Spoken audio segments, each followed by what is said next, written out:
Najjednostavnija, najjeftinija, a najfinija. Gotovo je za 20 minuta, a treba vam tek nekoliko namirnica koje uvijek imate kod kuće.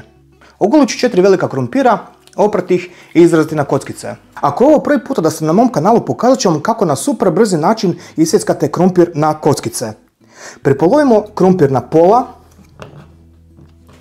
zatim ga režemo ovako na ploške, ali nemojte rezati do kraja. Zatim režemo poprijeko i zatim ovako na sitne kockice. Sad ću vam pokazati kako da brzo i jednostavno nasiječete luk za ovu pitu. Dakle, samo uzdužno isječite luk ovako, bez poprečnog rezanja i samo ga nasiječete kao inače, a on će se sam razlistati.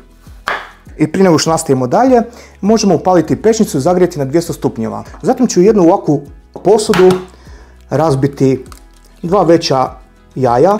Ako nemate velikih, onda može i 3 mala. U jaja ću dodati decilitar i pol mlijeka, punu šalicu brašna.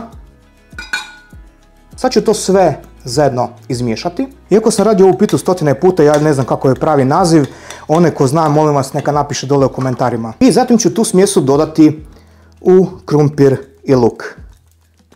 Zatim sol, malo suhog začina, to jest vegete i svježeg papra. Sve ću to zajedno izmiješati da se sjedine svi sastojci.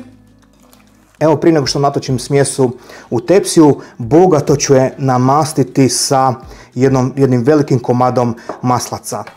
Pošto nisam stavljao nikakvu masnoću u smjesu, neću štediti na maslacu za namastiti tepsiju kako se ne bi zalijepila pita za tepsiju. Evo, kad sam namastio tepsiju, ona izgleda ovako, ja sam je namastio zaista bogato sa maslacem kako se ne bi pita zalijepila. Ako vi pazite na unos masti u organizam, vi nemojte staviti ovako puno, ovako bogato, možete staviti nekoliko kapi ulja.